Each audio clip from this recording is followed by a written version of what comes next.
2 Samuel chapter 3, New International Version. The war between the house of Saul and the house of David lasted a long time. David grew stronger and stronger, while the house of Saul grew weaker and weaker. Sons were born to David in Hebron. His firstborn was Amnon, the son of Ahinoam of Jezreel. His second, Chileab, the son of Abigail, the widow of Nabal of Carmel. The third, Absalom, the son of Maacah, daughter of Talmai, king of Geshur. The fourth, Adonijah, the son of Haggith. The fifth, Shephatiah, the son of Abital. And the sixth, Ithream, the son of David's wife, Eglah. These were born to David in Hebron. During the war between the house of Saul and the house of David, Abner had been strengthening his own position in the house of Saul. Now Saul had had a concubine named Rizpah, daughter of Aiah. And Ishbosheth said to Abner, "Why did you sleep with my father's concubine?" Abner was very angry because of what Ishbosheth said. So he answered, "Am I a dog's head on Judah's side? This very day I am loyal to the house of your father Saul and to his family and friends. I haven't handed you over to David. Yet now you accuse me of an offense involving this woman? May God deal with Abner, be it ever so severely, if I do not do for David what the Lord promised him on oath, and transfer the kingdom from the house of Saul and establish David's throne over Israel and Judah from Dan to Beersheba." Ishbosheth did not dare to say another word to Abner because he was afraid of him. Then Abner sent messengers on his behalf to say to David, "Whose land is it? Make an agreement with me, and I will help you bring all Israel over to you." "Good," said David. "I will make an agreement with you. But I demand one thing of you. Do not come into my presence unless you bring Michal, daughter of Saul, when you come to see me." Then David sent messengers to Ishbosheth, son of Saul, demanding, "Give me my wife Michal, whom I betrothed to myself for the price of 100 Philistine foreskins." So Ishbosheth gave orders and had her taken away from her husband Paltiel, son of Laish. Her husband, however, went with her, weeping behind her all the way to Baharim. Then Abner said to him, "Go back home." So he went back.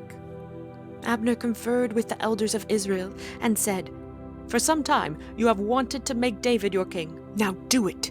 For the Lord promised David, 'By my servant David I will rescue my people Israel from the hand of the Philistines and from the hand of all their enemies.'"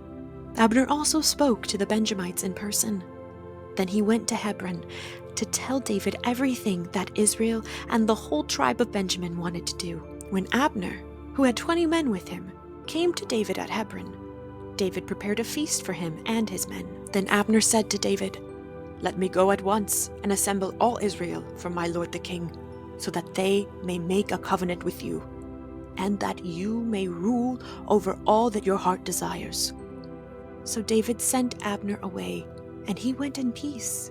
Just then, David's men and Joab returned from a raid and brought with them a great deal of plunder.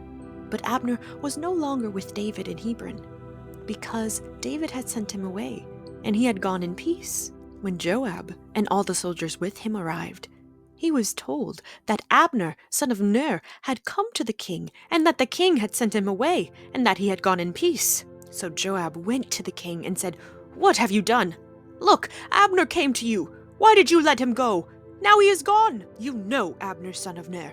He came to deceive you and observe your movements and find out everything you are doing." Joab then left David and sent messengers after Abner, and they brought him back from the cistern at Sirah. But David did not know it. Now when Abner returned to Hebron, Joab took him aside into an inner chamber, as if to speak with him privately. And there, to avenge the blood of his brother Asahel, Joab stabbed him in the stomach, and he died. Later, when David heard about this, he said, "I and my kingdom are forever innocent before the Lord concerning the blood of Abner son of Ner. May his blood fall on the head of Joab and on his whole family." May Joab's family never be without someone who has a running sore or leprosy, or who leans on a crutch, or who falls by the sword, or who lacks food." Joab and his brother Abishai murdered Abner because he had killed their brother Asahel in the battle at Gibeon.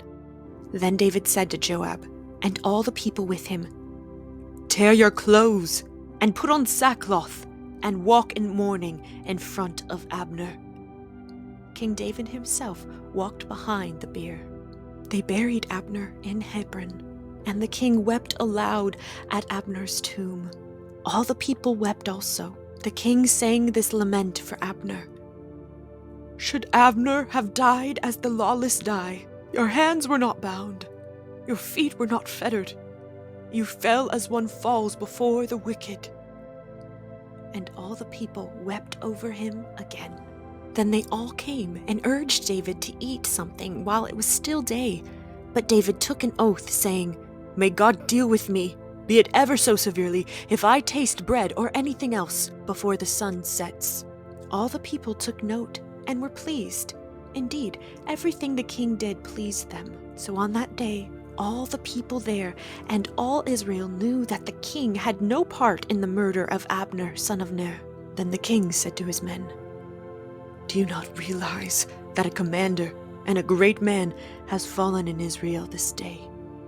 And today, though I am the anointed king, I am weak, and these sons of Zeruiah are too strong for me. May the Lord repay the evildoer according to his evil deeds."